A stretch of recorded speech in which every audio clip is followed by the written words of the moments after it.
Salut, c'est Émilie et Mélanie sur le podcast de la patate chaude. Un podcast de Solipulse, engagé auprès des assos pour les aider à développer leur communication et leur levée de fonds. Alors que vous soyez bénévole, salarié ou les deux, cette pause sonore s'adresse à toutes les assos. Et enfin, après cette longue introduction, l'épisode va enfin pouvoir commencer.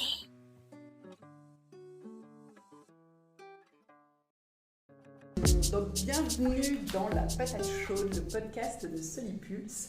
Aujourd'hui, on échange avec Laurent Bernard. Donc, avant de nous jeter peut-être la première dans les chiffres, Laurent, je te laisse te présenter. Donc, bonjour, Laurent Bernard, cabinet Certus associé, expert comptable, commissaire aux comptes. Et nous avons une vraie spécialité sur les associations. Et c'est un secteur qu'on connaît bien, sur lequel on se développe. Et ça nous intéresse beaucoup et ça nous passionne. Eh bien, c'est bien. Alors, pour nous mettre en jambe donc tranquillement, est-ce que tu peux nous rappeler les obligations comptables des assos qui collectent des dons, des legs, du mécénat, des subventions publiques? Voilà, nous refaire un petit tour d'horizon. Donc en fait, tout va dépendre si vous avez recours ou pas à des subventions. Si vous avez une association de copains, les anciens du lycée, il n'y a pas d'obligation particulière. À partir de ce moment-là, vous pouvez faire une comptabilité, ce qu'on appelle de trésorerie. Vous reprenez vos relevés bancaires, vous faites à la fin de l'année les produits et les charges, et tout ira très bien. À partir du moment où vous rentrez dans un système où vous êtes financé par l'État, il est préférable d'opter pour une comptabilité d'engagement. Alors, la différence entre comptabilité de trésorerie et comptabilité d'engagement, c'est-à-dire qu'on va constater le produit ou la charge à partir du moment où il y aura l'émission d'une convention et la réception d'une facture. Ça veut dire que le résultat sera la différence entre ce produit et cette charge. Et systématiquement, quand vous avez une subvention ou quand il y a un aspect fiscal, il faut toujours opter pour la comptabilité d'engagement. L'inconvénient, c'est que vous allez devoir passer certainement par un expert comptable pour pouvoir réaliser cette comptabilité, ou si vous avez quelqu'un, un bénévole qui s'y connaît, c'est aussi bien, il sera tout à fait à même de le faire. Mais on dépassera le côté comptabilité de trésorerie, des relevés bancaires, qui est sympa, qui est facile. Mais dès que vous avez des ressources de l'État, des financements, il faut faire très attention parce que les financements n'arrivent pas forcément la même année et que ce n'est pas parce qu'ils n'arrivent pas la même année qu'ils n'ont pas été engagés ou attribués au titre d'une année civile. Donc attention avec qui vous travaillez. Si vous travaillez, encore une fois, s'il y a un aspect fiscal, si vous émettez des factures, si vous recevez des subventions d'un organisme d'État, à partir de ce moment-là, il faut faire attention, comptabilité d'engagement, et n'hésitez pas à poser la question à un expert comptable. Une question, non, mais posez la question, au moins, on ne sait jamais, ça vous évitera des problématiques. Il y a quand même des pénalités, des amendes qui sont prévues. La responsabilité du dirigeant peut être engagée. On peut dire, mais monsieur, nul n'est censé ignorer la loi. Vous créez une association, vous ne connaissez pas les obligations. Il faut faire attention. Rien n'est grave, hein. On est d'accord, rien n'est grave. Néanmoins, je conseille toujours d'être prudent. Il y a des associations, il y a des forums d'associations, il y a plein de choses sur les sites internet qui sont très bien faites. L'État communique très bien là-dessus, sur les obligations. Regardez, posez-vous la question et le cas échéant, si vraiment vous ne comprenez rien, alors à ce moment-là, vous pouvez aller voir un expert comptable. Et là, du coup, tu parlais beaucoup de subventions publiques. C'est la même chose pour si on a des mécénats d'entreprise, voilà. C'est la même logique. La logique du mécénat, c'est la défiscalisation. Dès qu'on touche à la défiscalisation, l'État veut savoir où va son argent. 60% d'économie d'impôt pour une entreprise. L'entreprise vous donne 100, elle défiscalise 60. C'est énorme, hein, c'est énorme. Ça veut dire que l'État finance à 60% les activités d'une association d'intérêt général. Donc à partir de ce moment-là, l'État veut savoir où va son argent. Et là, on revient sur les obligations comptables. Il faut faire un suivi, il faut être vigilant, il faut être attentif. C'est pas très grave, vous avez le droit. Enfin, dès que vous émettez plus de 153 000 € de reçus fiscaux, vous devez aussi avoir un commissaire aux comptes. On parlait de subventions tout à l'heure, 153 000 € de subventions, commissaire aux comptes. C'est l'année où vous dépassez les seuils. Hein. C'est pas oui, on verra l'année prochaine. Soyez vigilants, soyez prudents. Ça vous engage. Effectivement, ça représente de l'argent. Mais c'est le prix de la transparence. L'État vous dit, je finance 60% de votre activité. À ce moment-là, il vous dit, la contrepartie, c'est que je veux quand même qu'il y ait un commissaire aux comptes qui suive, qui fasse attention. Là, on a souvent, en plus, il doit y avoir le respect des obligations des obligations républicaines, il y a des choses, enfin, on voit de plus en plus le respect de ces obligations, et le commissaire aux comptes est souvent, il a un devoir d'alerte, de prévenant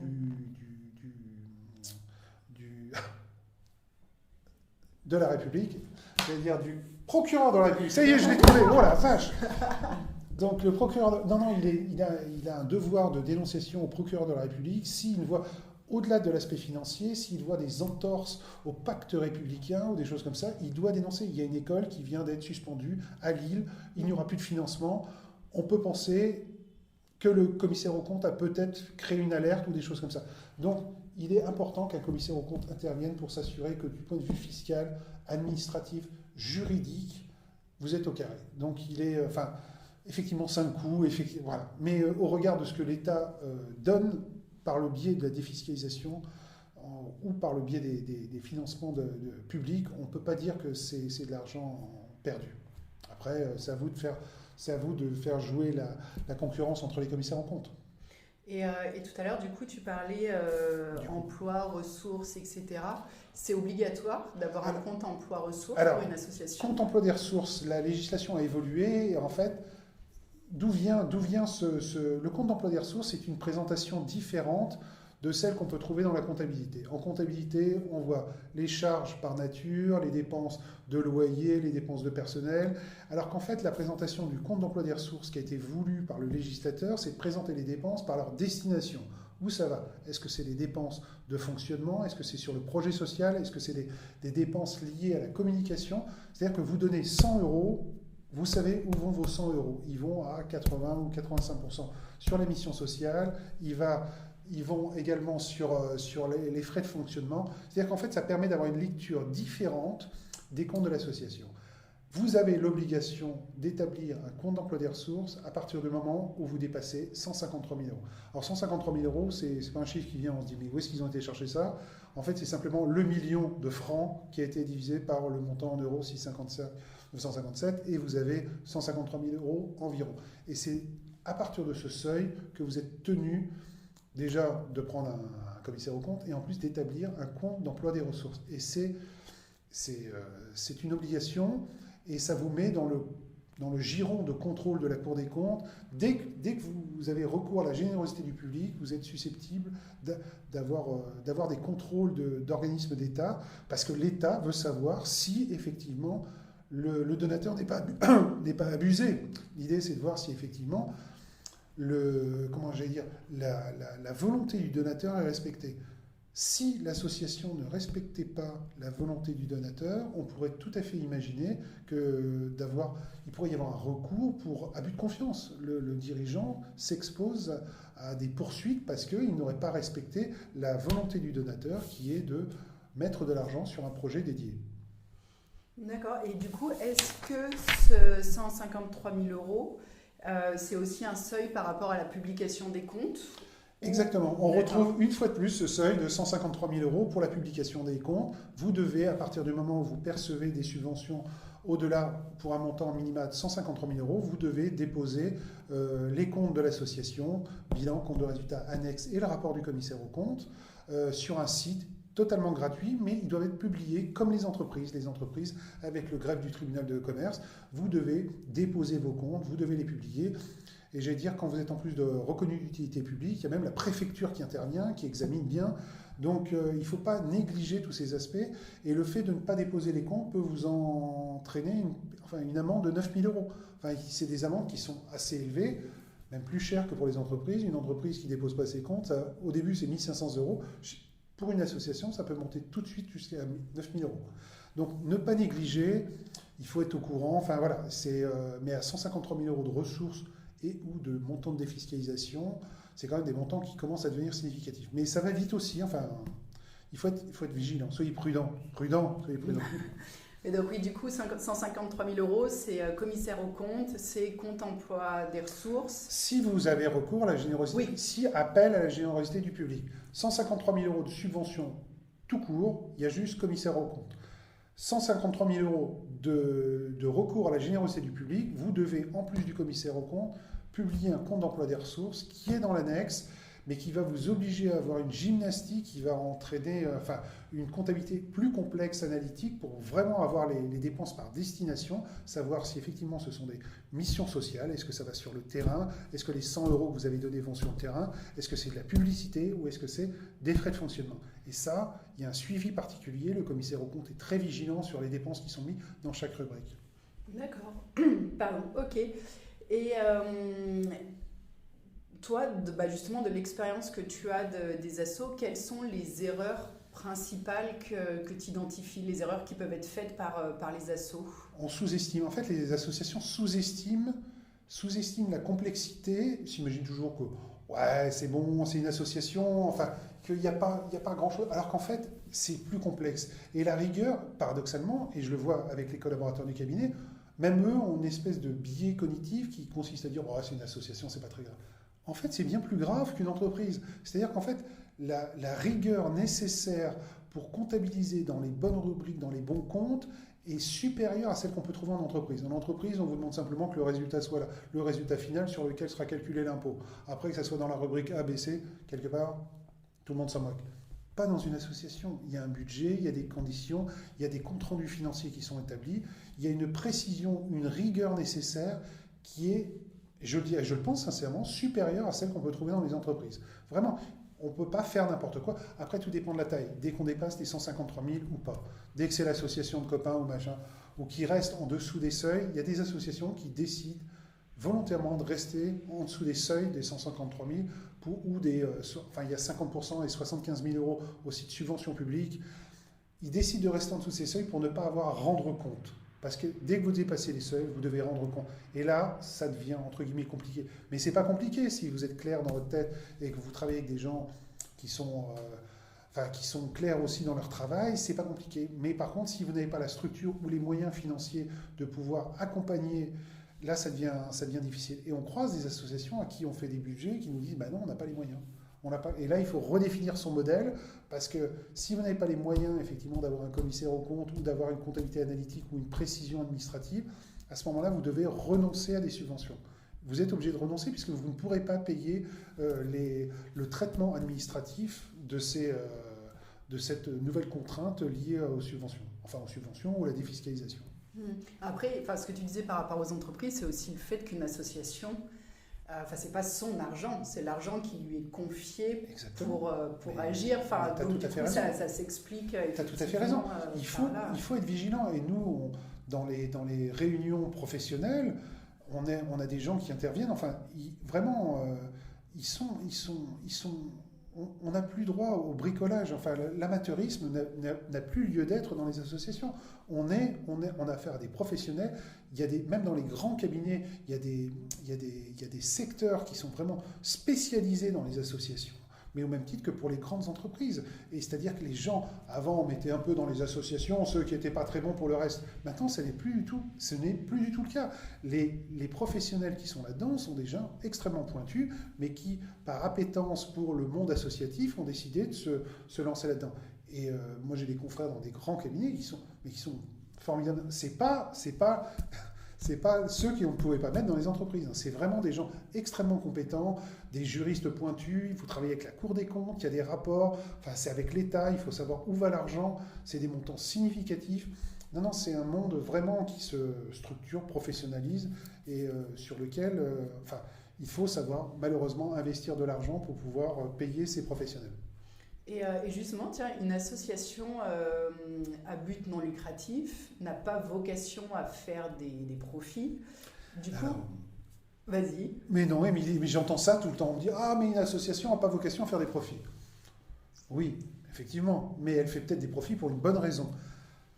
Une association dont je ne peux pas donner le nom, en fait, on lui a expliqué, un financeur d'État, l'État lui a expliqué que s'il n'avait pas plus de fonds propres, il ne pourrait plus le financer en disant vous atteignez un maximum de ce qu'on peut vous financer au regard de vos fonds propres.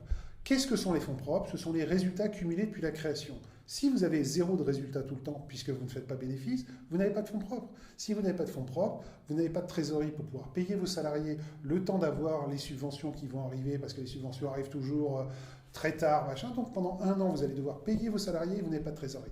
Si vous n'avez la trésorerie, d'où elle vient, ce besoin de fonds de roulement, en fait, ils viennent des résultats cumulés depuis la création. Dire qu'il ne faut pas faire de résultats dans une association, c'est pas criminel, mais je ne sais pas. Il faut pas que les gens partent avec cette idée. Il faut faire des bénéfices à partir du moment où on sait où ils vont. S'ils visent en fait à renforcer les fonds propres, il faut faire des résultats. Il faut faire des résultats. Parce que ça sera une association solide. On s'est aperçu entre le Covid, la guerre en Ukraine, que tout peut arriver. Et en définitive, une association, si elle n'a pas les reins solides, c'est-à-dire des fonds propres, c'est-à-dire des résultats positifs cumulés importants, demain, cette association peut être en liquidation, en état de cessation de paiement. On en voit de plus en plus.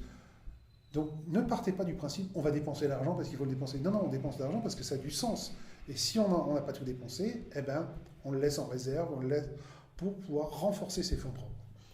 Toujours en respectant par contre les engagements des fonds qui nous ont été confiés. Exactement. Et effectivement, tout est fléché. Si l'argent est fléché, quand un bailleur de fonds ou une administration vous donne de l'argent, la convention est en fait le contrat qui lie l'association avec le bailleur.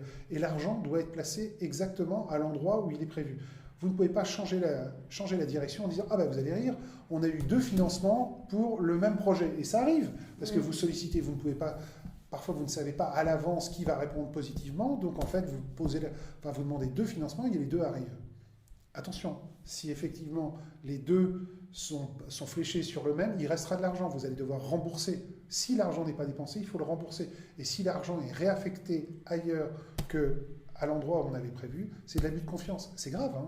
C'est vraiment... Ça peut être réaffecté avec l'accord du partenaire ou du bailleur. Avec l'accord du partenaire, effectivement. Ou alors, il faut le prévoir dans les conventions. Sandrine Marion, elle est de très très bons conseils à ce propos, avocate. Elle est de très bons conseils sur cette notion de réaffectation avec l'accord. On a vécu des contrôles de la Cour des comptes. Ils ne sont pas sur l'euro près pour savoir où est-ce qu'il était, machin. Est-ce que les procédures sont respectées? Est-ce que les ressources sont fléchées? Est-ce qu'on a respecté le don, la volonté du donateur? On n'est pas sur savoir si les 1 000 euros sont partis là, Pierre, Paul, Charles. Non. Est-ce que oui ou non, on respecte la volonté? C'est ça, c'est l'abus de confiance. Si tout le système est basé sur la confiance, si la confiance est trahie, c'est fini. On se souvient de l'ARC, tu t'en souviens pas, Émilie, mais en fait, il y a eu l'ARC, et effectivement, l'ARC, tout le monde était effaré en découvrant qu'il y avait des sommes folles qui étaient parties dans des voitures, des machins, des trucs, mais invraisemblable. Aujourd'hui, c'est plus possible. Et là, du coup, donc pour ne pas terminer l'année à zéro, derrière, j'ai 2 questions. C'est un partenaire, un bailleur, du coup, est d'accord pour donner des fonds non fléchés qui vont pouvoir être utilisés en fonds propres par l'association. Et dans ce cas-là, 2 questions. C'est est-ce qu'il y a une limite de temps pour utiliser ces fonds, justement, comme tu le disais, ou est-ce qu'on peut se dire, voilà, c'est un fonds de roulement, etc.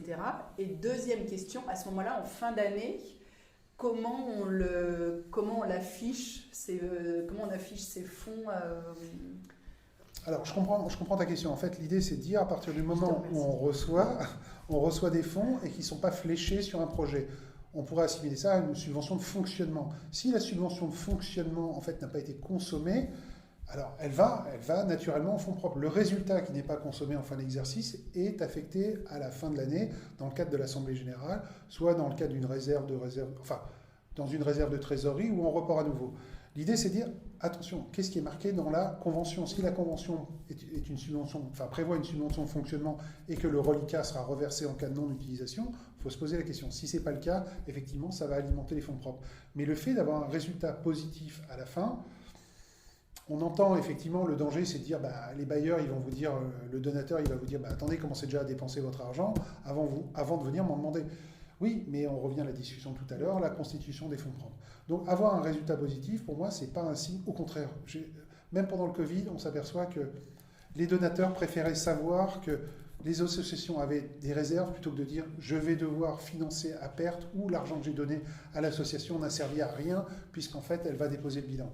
Donc une association en bonne santé qui a des réserves, après il ne faut pas faire des réserves pour des réserves, une fois qu'on arrive à un certain seuil qui peut être 6 mois à 1 an de frais de fonctionnement de l'association, on se dit bon, voilà, on a une visibilité, mais il faut avoir cette réserve nécessaire pour pouvoir faire fonctionner l'association, financer ses projets, ne pas être à la merci des banques. Si vous devez financer un projet informatique ou des choses, être à la merci des banques avec des taux d'intérêt hyper élevés actuellement, ben c'est pas bon. C'est pas bon. Il vaut mieux placer cet argent, retirer les produits financiers des placements si c'est prévu par les conventions, et à ce moment-là, plutôt d'avoir recours aux banques, qui est jamais forcément une bonne solution.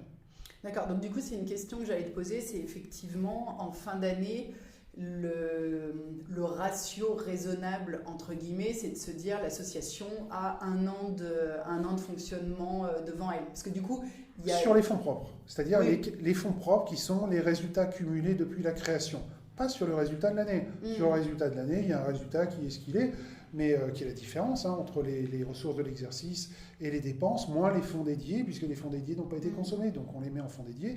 Les fonds propres sont au-dessus au niveau du passif, et là, effectivement, il n'y a pas de limite à proprement parler. L'idée, c'est qu'effectivement, on ait des fonds propres conséquents. Mais il n'y a pas d'affectation, enfin, je ne sais pas si c'était ta question, c'est...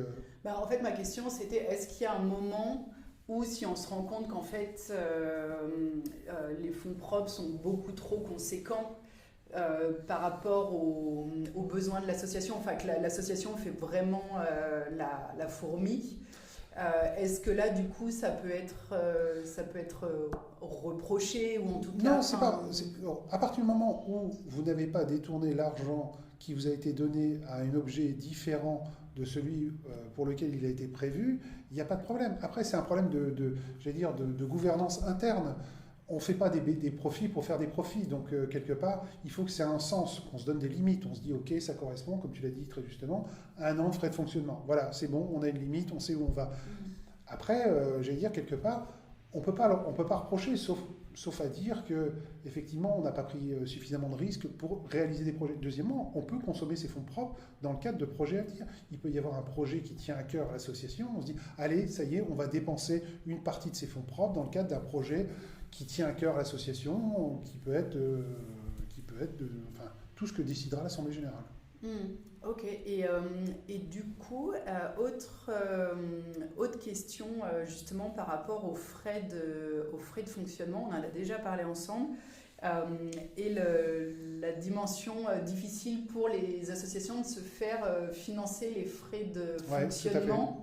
Et en fait, je me souviens que justement, tu m'avais dit, mais les frais de fonctionnement, ce n'est pas toute l'activité de l'association. Ce ne sont pas que les salaires, c'est pas l'intégralité des salaires. Voilà, c'est ça. Merci, ma question n'était pas claire. Non, c'est clair. Donc en fait, l'idée, c'est de dire que les frais de fonctionnement, ce sont les frais qui resteraient si l'association n'avait plus aucune activité. Donc souvent, on s'aperçoit que si l'association n'avait plus aucune activité, déjà, il y aurait 2/3 du personnel qui n'existerait pas, il y aurait peut-être une surface de locaux qui n'existerait pas, les frais de commissaire aux comptes et d'expert comptable n'existeraient pas à ce niveau-là. Donc en fait, l'idée, c'est de dire qu'il y a une bonne partie des frais de personnel qui sont à affecter sur les projets. On pense que en fait, on ne peut attribuer sur les projets que ce qu'on achète spécifiquement pour le projet. Et on pense que les frais de fonctionnement, ce sont les charges de personnel. Non, ce sont les charges de personnel liées au fonctionnement. Et le fonctionnement est ce qui reste quand il n'y a plus de projet. Donc, une fois qu'on se dit ça et qu'on a cette méthode, je t'assure qu'on en met quelque part. Enfin, on en met pas mal. On peut en mettre pas mal de frais. Et ça, le commissaire aux comptes peut te conseiller, c'est pas de conseiller, mais effectivement, avec le commissaire aux comptes, voir ce qu'il est possible de faire ou pas faire. Et on peut mettre pas mal de dépenses sur les missions sociales, et inversement, laisser les frais de fonctionnement correspondent donc vraiment à très peu de dépenses. Donc c'est plus un problème pour les affecter. Tu vois ce que je veux dire? La question, c'est de savoir, est-ce qu'on peut affecter des charges de personnel sur les projets? La réponse est oui. Des frais de commissaire aux comptes, on dit ça c'est les frais de fonctionnement. Pas du tout. Les frais de fonctionnement sur lesquels il n'y aurait pas de projet, les niveaux du commissaire aux comptes ne seraient pas du tout à ce niveau-là, y compris pour l'expert comptable. S'il n'y a pas de projet, l'expert comptable, il n'y a pas grand-chose de frais qu'il va avoir. C'est pas les 12 loyers sur le siège qui vont faire le gros du travail.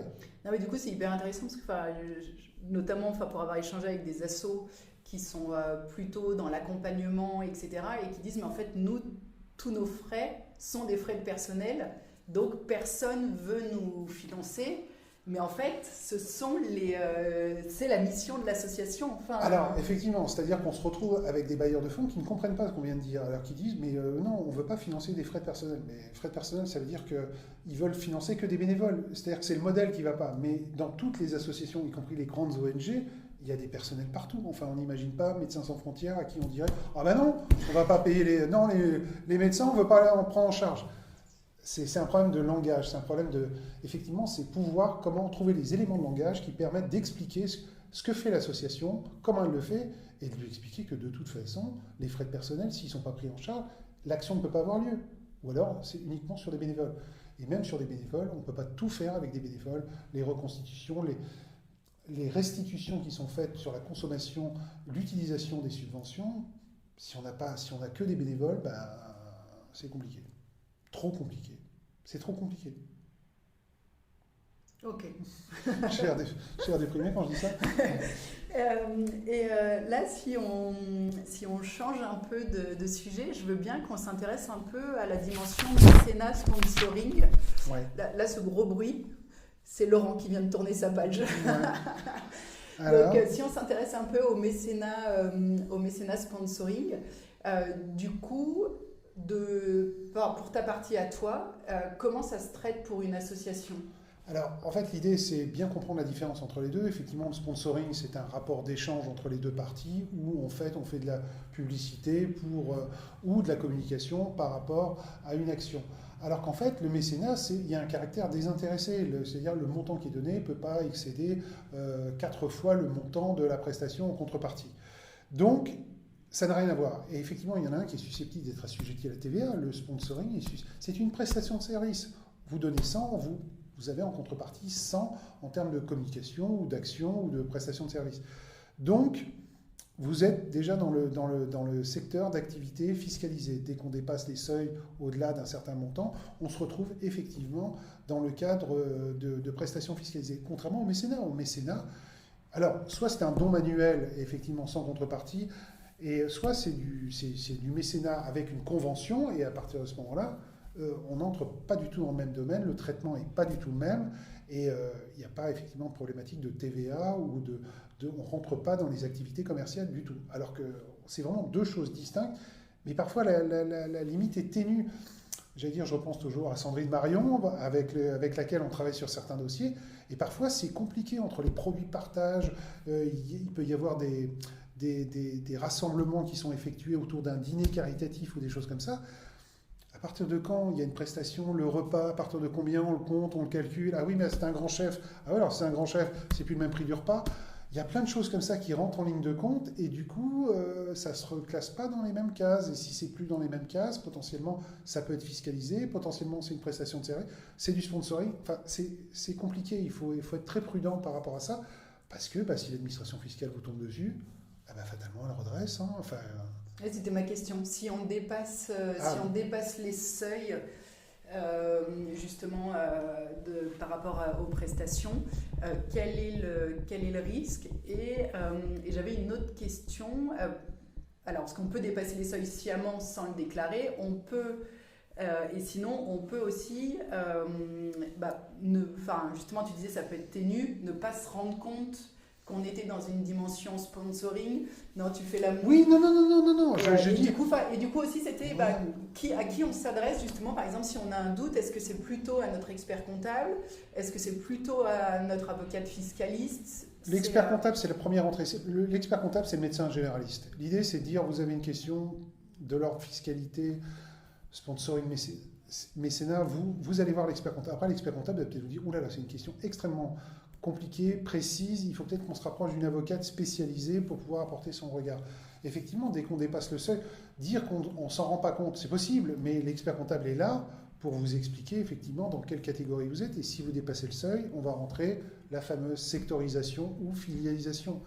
Et ça entraîne effectivement l'assujettissement aux impôts commerciaux pour la partie fiscalisée.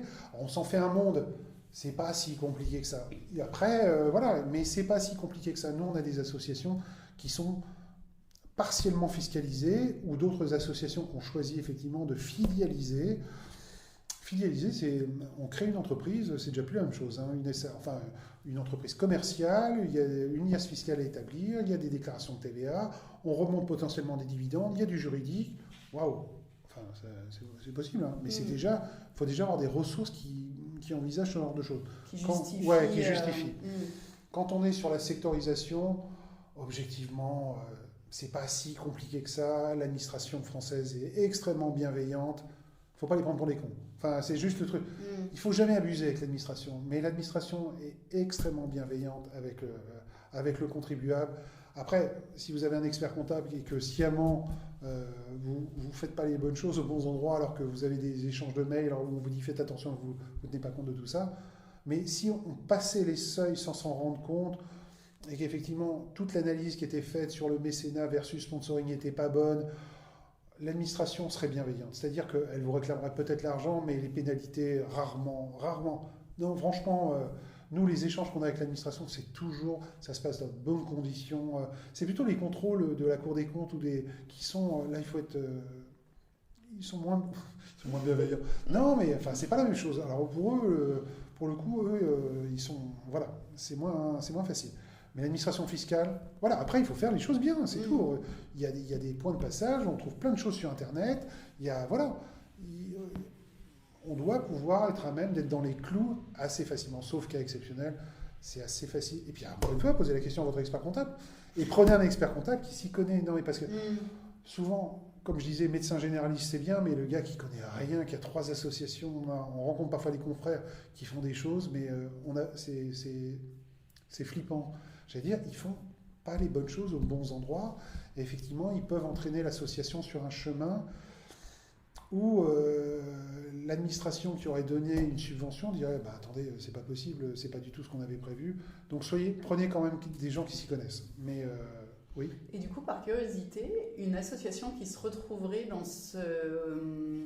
dans cette situation-là, elle peut se retourner contre son expert comptable. Quelle drôle d'idée. Non, oui, qu'il l'aurait mal conseillé, évidemment, etc. Bien sûr, évidemment. L'expert comptable, dans sa déontologie, doit prendre un dossier à partir du moment où il s'y connaît. S'il prend un dossier en ne sachant pas exactement ce qu'il faut faire, en se disant ouais, bon, ça passe. C'est ça le biais cognitif dont on parlait tout à l'heure, de dire que les gens se disent « Oh, association, c'est facile ». Non. C'est une vraie spécialité avec des vraies formations, des gens qui s'y connaissent. Et il faut faire attention. Mais si ça arrive à une association, elle se retourne évidemment contre... J'ai le droit de dire ça ? Contre son expert comptable. Je suis en train de me dire « Je vais me faire convoquer par l'ordre. Moi, ça va pas traîner cette histoire. Je veux la copie de cet enregistrement. » Et en fait, non, elle doit se retourner contre son expert comptable. Alors, l'idée, c'est que ce qui est dû par l'association sera payé par l'association, mais en revanche, toutes les pénalités seront prises en charge par l'expert comptable qui a été en faute, hein, évidemment. Et s'il y a un défaut de conseil, il peut y avoir des dommages d'intérêt. Les experts comptables sont assurés, hein, comme les médecins, comme vous voyez ce que je veux dire, les chirurgiens. On paye des assurances annuellement pour pouvoir garantir nos clients. Donc, quelque part, c'est normal, hein, vous payez cher, paraît-il. Donc, il faut qu'en contrepartie, au moins, vous ayez la sécurité sur votre association. D'accord. Maintenant, pour finir, j'ai deux sujets. Deux grosses questions. Je veux bien qu'on aborde. Alors, il y en a une, c'est concernant les abandons de frais. Ouais. Comment une association gère-t-elle cela ? Comment ça se passe déjà ? Enfin, qu'est-ce qu'un abandon de frais et comment l'association les gère-t-elle ? Ouais, le traite. On en revient toujours à notre discussion du départ, à savoir l'État finance à 60% les abandons de frais. Alors de deux choses une, soit l'abandon de frais est pris en charge par l'association parce qu'elle rentre dans le cadre du projet, qui est le projet associatif, donc c'est elle qui rembourse potentiellement. Et après, il y a la notion d'abandon de frais, alors il y a les frais qui sont pris en charge. Et après, il y a la notion d'abandon de frais où effectivement, l'association ne rembourse pas et on fait un reçu fiscal. Et là, je dis attention. C'est-à-dire que le reçu fiscal, on l'établit à partir du moment où l'association aurait été à même de rembourser. C'est-à-dire que si elle a prévu de rembourser dans le cadre du projet, oui, effectivement, on peut faire un reçu fiscal. Quand il s'agit de rembourser tout le monde dans le cadre d'aller-retour permanent entre le siège de l'association, il faut quand même faut être prudent dans l'émission de ces reçus fiscaux pour l'abandon de frais. Il faut que les frais s'intègrent dans le cadre de l'intérêt du projet ou de l'association. Ce n'est pas forcément l'intérêt de l'association. Enfin, faire venir potentiellement des gens à une réunion, ça a du sens, mais si les gens viennent de lieux très, très éloignés, alors qu'on aurait pu potentiellement faire une visio ou des choses comme ça, il faut être assez prudent. Encore une fois, dès que vous émettez des reçus fiscaux, vous êtes susceptible d'être contrôlé par l'administration. Et après, il faut pouvoir justifier. Les abandons de frais, il faut les justifier, dire pourquoi, dans quel cadre, une réunion, une assemblée générale, un conseil d'administration, pourquoi pas, très bien. Par contre, le bénévole qui serait venu voir ce qui s'est passé dans le cadre de l'association, s'il n'était pas prévu au départ qu'il y soit, lui rembourser ses frais, il faut se poser la question. Encore une fois, on manipule l'argent de l'État, les caisses sont vides. Non, mais non, il faut être prudent, mais c'est pas prudent, il faut avoir du bon sens aussi. Encore une fois, 60%, c'est énorme. Hein. Les taux de défiscalisation sont énormes. Là, en plus, abandon de frais, c'est 66% pour les bénévoles. Exactement. Excellente remarque.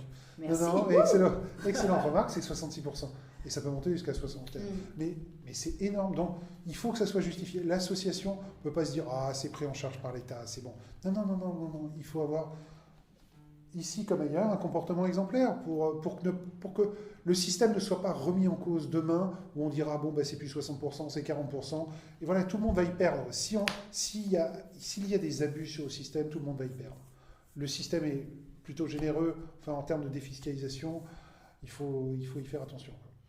Et j'avais une question par rapport à ça. Oui, est-ce qu'il faut que ce soit dans les statuts de l'association, cette notion d'abandon de frais? Non, il n'y a pas besoin. Non. Par contre, maintenant, la nouveauté, c'est qu'il faut qu'ils soient comptabilisés. On les trouve en charge et en produit. C'est-à-dire qu'il y a une nouvelle disposition pour comptabiliser. Ils doivent apparaître dans les comptes comme s'ils avaient été versés financièrement, comme s'il y avait eu un mouvement de cash, alors que ce n'était pas le cas avant. Avant, on donnait ses reçus. Potentiellement, on les trouvait dans les engagements hors bilan. Désormais, il faut que ça apparaisse dans les frais de déplacement et en don en contrepartie.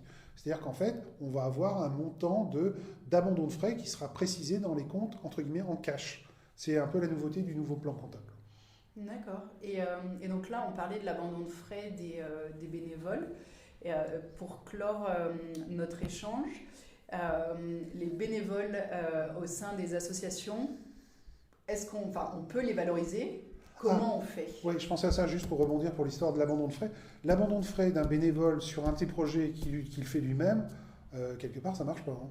L'idée, c'est de dire... C'est-à-dire l'abandon de frais d'un bénévole qu'il fait pour son propre projet, j'allais dire, quelque part, il trouve un intérêt à établir l'abandon de frais. C'est-à-dire qu'il fait un projet, il n'a pas les financements, il le fait lui-même. Non, un abandon de frais...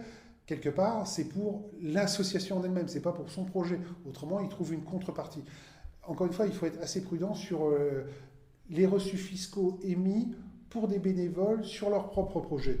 Il faut parce que demain, il peut très bien grossir le projet qu'il avait prévu initialement en se disant, de toute façon, j'ai un reçu fiscal par rapport à ça. Il faut être très prudent sur les bénévoles, les reçus fiscaux émis au profit des bénévoles sur les projets gérés par le même bénévole. Voilà. Je ferme la parenthèse, dis-moi. Mais du coup, là, il y a quand même une responsabilité des dirigeants de l'association. Exactement. Sur... il faut qu'ils soient prudents. C'est pas automatique. Les reçus fiscaux, c'est pas automatique. Ouais. C'est pas automatique.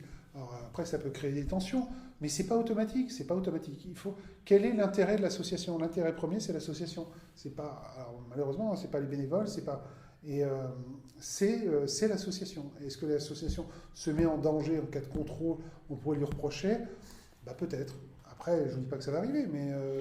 Oui, parce que là, dans l'exemple que tu donnais, le bénévole ne risque rien. Celui qui bénéficie du reçu fiscal, si ce n'est éventuellement de se faire écarter de l'association, mais celui qui prend les risques, c'est l'équipe dirigeante. C'est l'équipe dirigeante qui devra rembourser le montant du reçu fiscal émis. Ça finit par faire des montants. On pourrait remettre en cause le caractère d'intérêt général. L'État est plutôt bienveillant, encore une fois, il donne l'intérêt général. Il ne demande pas un contrôle a priori du caractère d'intérêt général pour pouvoir émettre des reçus fiscaux. Il fait confiance aux associations pour pouvoir les émettre. La moindre des choses, c'est d'être prudent quand on les émet, quoi. Il faut vraiment faire ça. Et puis, il faut documenter. suivre les reçus, avoir des archives, savoir qu'on peut être contrôlé et qu'il faut pouvoir justifier des dépenses, des frais kilométriques, des distances, du modèle de la voiture, enfin tout. Enfin, là, en l'occurrence, il n'y a pas... Puisqu'en fait, c'est capé par... En fait, il y a un montant spécifique pour les associations, mais le gars qui n'a pas de voiture, qui se fait rembourser des frais kilométriques, il va falloir qu'on nous explique, quoi. Enfin, donc, il faut être prudent. Et là, par rapport à tout ça, est-ce que c'est la responsabilité, par rapport à toutes les questions qu'on a abordées là depuis le début, c'est la responsabilité personnelle du président qui est engagée? L'idée, c'est de dire que la responsabilité du président n'est pas forcément engagée. L'idée, c'est de dire c'est les négligences. S'il est négligent, s'il ne suit pas, s'il fait des fautes de gestion, c'est là qu'on pourra venir le chercher. Encore une fois, c'est pas parce que c'est une association qu'on peut tout laisser passer. Voilà, il faut être... il y a des obligations, il faut être diligent, quand on prend une responsabilité, une charge dans une association, c'est pour exercer son mandat. Si vous êtes trésorier, il faut vérifier un peu ce qui se passe. C'est pas parce qu'il y a un expert comptable que l'expert comptable n'est pas capable de vous expliquer ce qui se passe. Si le trésorier dit « je comprends rien à ce qui se passe », c'est que soit il a un mauvais expert comptable, soit que lui, il n'aurait pas dû être trésorier. Parce qu'il faut quand même s'intéresser un petit peu. Et puis voilà, puis il faut être prudent il ne faut pas laisser un directeur ou un salarié gérer toute l'association, il ne faut pas que le salarié soit gérant de fait, président de fait sur les situations. Il faut suivre. La responsabilité du dirigeant pourrait être engagée. Elle pourrait être engagée si effectivement il est en cas de négligence. C'est toujours la même histoire. Mais c'est normal. Ok. Et donc pour clore, du coup, je reviens sur ma question de la valorisation du bénévolat. Comment on fait cela? C'est une obsession. C'est une obsession, Émilie.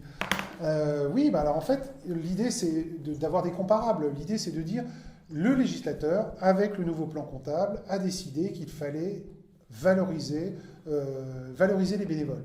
Donc l'idée c'est de dire par rapport au type de fonction, alors il y a plusieurs méthodes, l'idée c'est d'avoir la même méthode qui s'applique dans le temps. L'idée c'est de la définir dans l'annexe, dire pourquoi on a fait ça, ce qu'on a fait. L'idée c'est de dire le nombre d'heures et après la valorisation. La valorisation, soit on part du principe que tout le monde a le même coût, soit on dit on fait des fonctions en fonction des tâches qui ont été réalisées. C'est-à-dire, et on les met dans l'annexe. Avant c'était une option, maintenant c'est une obligation. C'est une obligation.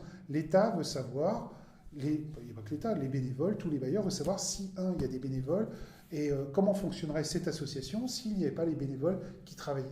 Et en fait, quel coût, en plus, ça permet de valoriser, c'est de dire si l'association devait payer les bénévoles qui travaillent pour elle, combien devrait-elle payer? Et là, on voit le coût, on se dit waouh, effectivement, le travail des bénévoles. En plus, c'est très valorisant pour un bénévole de dire voilà, j'ai passé tant d'heures pour faire cette tâche, ce type de tâche, et ça aurait coûté tant à l'association.